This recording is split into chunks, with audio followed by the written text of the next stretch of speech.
सबैलाई मेरो नमस्ते। म चाहिँ अहिले तोक्ते गिनौनीको सेक्क्याको जेमपानको बारेमा चाहिँ थोरै आफूमा भएका कुराहरू सुनाउँदैछु। यदि हजुरहरूलाई भिडियो मन परेमा लाइक, सेयर एन्ड सब्सक्राइब गर्न नभुलिदिनु होला। अब ढिला नगरी चाहिँ सुरुमा मेरो के छ भने सेक्क्याको नि खान्छु चिसिकी भन्ने टपिक छ है हाम्रो तोक्ते गिनौनीको सेक्क्याको जेमपानको बारेमा है।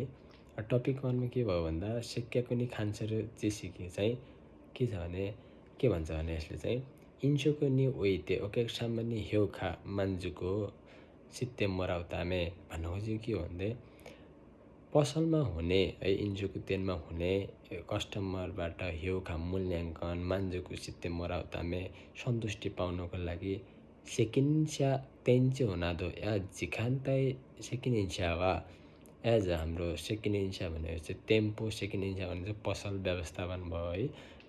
पसल व्यवस्थापन गर्ने व्यक्तिले चाहिँ सेकिनिन्स्या भनियो। तेन्चो भयो है, पसलको मेन तेन्चो हुनुभयो है।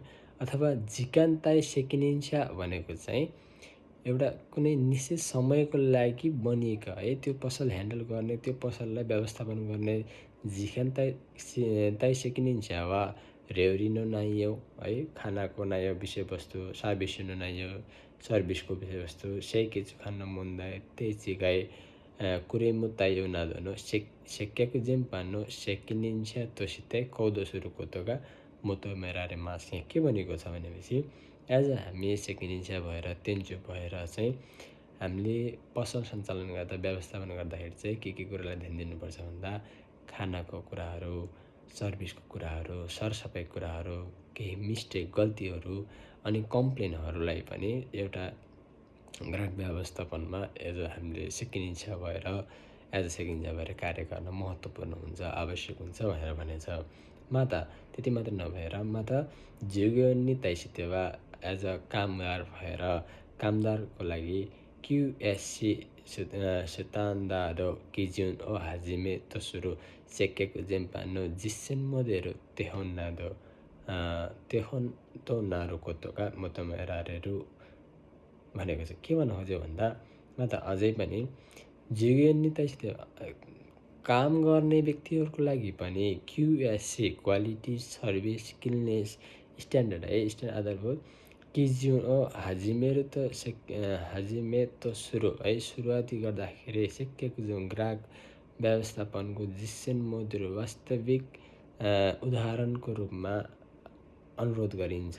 हखा साग्यो म्यान्यु नसेबी उहाँले चाहिँ के गर्नु पर्यो भन्दा साग्यो म्यान्यु आर नसेबी साग्यो भन्नाले चाहिँ कार्य म्यान्युअलको उपकरण मिनावसी चेकावटी के ट्रेनिङ्गो ज्ञान आफूमा नलेज र ट्रेनिङ कोक्याको काण्डे नादो है कस्टमर व्यवस्थापन ग्राहक व्यवस्थापन जिउगो नसिदौस्या है कामदारको लिडरसिप खान्डे सानो एकबारीमा हात सुकुतोगा म त मेरारे मास भनेको छ।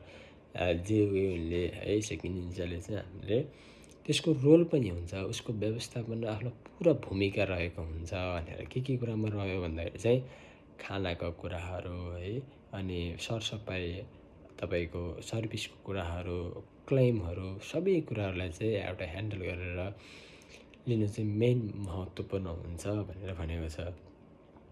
सेक्काको साबिसुने चिते अब आउनुहोस् हामी सेक्काको साबिसुने चिते छ। सेक्काको साबिसुन तोकुसे है सर्भिस कस्टमर सर्भिसको विशेषताबारे चाहिँ के छ भन्दा निहोन्नियो केहरू सेक्काको साबिसुन तोकुसे तोस्ते ओमोतेनासी होसुपितारी तिगारिमास है जापानमा हुने कस्टमर सर्भिसको विशेषता अनुसार चाहिँ ओमोतेनासी छ अर्थात् हस्पिटालिटी है छ। ओमोतेनासी हो जिचुगेन्सुरो तामेनिवा है ओमोतेनासीलाई चाहिँ वास्तविक रूपमा बुझ्नुको लागि चाहिँ ओक्याको सामान्य ताइसेरो हाइरो या किजुकाइ तो इत्ता ओमोतेनासी न कोकोरोगा ओक्याको सामान्य चुताहरू यौ टेम्पो खान्क्यो जुकुरी जिउग्यो न केउका जिउयो देश। यहाँ भन्न खोजेको के छ भने कस्टमरमा हुने विचार ध्यान दिएका कुराहरूलाई चाहिँ ओमोतेनासी न कोकोरो उनीहरूलाई वास्तविक रूपमा फिल हुनु पर्यो कि साँच्चीकै त्यो पसल आफूले भने जस्तो छ आफूले सोचे जस्तो छ भन्ने त्यो फिल भयो भने चाहिँ उनीहरू त्यो पसलमा माइदो गराइदिन गर्ने गर्छ हैन। त्यो कारणले चाहिँ उनीहरूको विचारहरू सबै कुराहरूलाई चाहिँ एउटा कस्टमर सर्भिसको एज अ कस्टमर हुँदाखेरि चाहिँ कस्टमर सर्भिसको ह्यान्डल गर्दाखेरि आवश्यक पर्ने हुन्छ उनीहरूको विचारहरू सबै कुराहरूलाई। तेम्प खाङ्क्यो जुकुरे पसलको तपाईँको वातावरण भयो जिउयो नकिउका जिउयो देश है। हामी काम गर्ने व्यक्तिहरूको नलेज ज्ञानहरू चाहिँ एकदमै महत्त्वपूर्ण हुने हुन्छ। अब निमा के छ भने कोक्याको मान्जुकी निचुइते कस्टमर सन्तुष्टि बारे के छ भने ओक्याको सामा जिजेन्नी किताय ओमोते राइतेन छिमास